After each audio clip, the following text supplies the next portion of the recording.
तो अगली रिएक्शन है केनिजारो रिएक्शन। ठीक है, अब पढ़ रहे केनिजारो, पहले एल्डोल पढ़ी, अब है केनिजारो। तो एल्डोल में तो क्या पढ़ते थे, जहाँ पर अल्फा हाइड्रोजन प्रेजेंट हो ऐसे एल्डिहाइड और कीटोन एल्डोल देते थे। अब केनिजारो में क्या होगा कि ऐसे एल्डिहाइड जिनमें अल्फा हाइड्रोजन एब्सेंट हो, जैसे फॉर्मल्डिहाइड, क्लोरल, पीवेल्डिहाइड, बेंजल्डिहाइड, ग्लाइओक्सेल, फिनाइल ग्लाइओक्सेल, इनमें देखोगे आप तो इनमें अल्फा कार्बन पर कोई हाइड्रोजन नहीं है। यहाँ तो अल्फा कार्बन ही नहीं है, यहाँ पर अल्फा कार्बन पर कोई भी आपका हाइड्रोजन नहीं है। तो ये क्या देंगे, केनिजारो रिएक्शन देंगे। क्या होगा, एक का ऑक्सीडेशन दूसरे का रिडक्शन।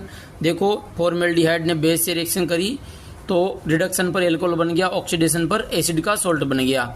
अब क्रॉस केनिजारो में उसका ऑक्सीडेशन होगा जो न्यूक्लियोफिलिक एडिशन रिएक्शन फास्ट देता हो। तो यहाँ पर देखो इलेक्ट्रोफिलिक कैरेक्टर ज़्यादा है एल्डिहाइड का, फॉर्मल्डिहाइड का, इसका इलेक्ट्रोफिलिक कैरेक्टर कम है, तो ये फास्ट न्यूक्लियोफिलिक एडिशन रिएक्शन देगा। तो यहाँ न्यूक्लियोफाइल OH अटैक कर देगा, तो ये क्या बनाएगा, आपका एसिड बनाएगा, एसिड का सॉल्ट बनाएगा। तो अगर दो अलग अलग तरह के मॉलिक्यूल हो, उनमें अल्फा हाइड्रोजन एब्सेंट हो, तो ऑक्सीडेशन उसका होगा जिसका न्यूक्लियोफिलिक एडिशन रिएक्शन जो फास्ट देता है, या जिसका इलेक्ट्रोफिलिक कैरेक्टर ज़्यादा है। ठीक है, तो यहाँ पर इसका इलेक्ट्रोफिलिक कैरेक्टर कम है, इसका इलेक्ट्रोफिलिक कैरेक्टर ज़्यादा है, तो ये इसका हो गया ऑक्सीडेशन और इसका हो गया रिडक्शन। अब देखो ये है इंट्रामोलिकुलर केनिजारो रिएक्शन। तो इसमें ये जो CHO है, CHO, इसका तो क्या होगा ऑक्सीडेशन, और इस बीच वाले का क्या होगा रिडक्शन। तो ऑक्सीडेशन से बन गया एसिड का सॉल्ट और रिडक्शन से बन गया 2 डिग्री अल्कोहल।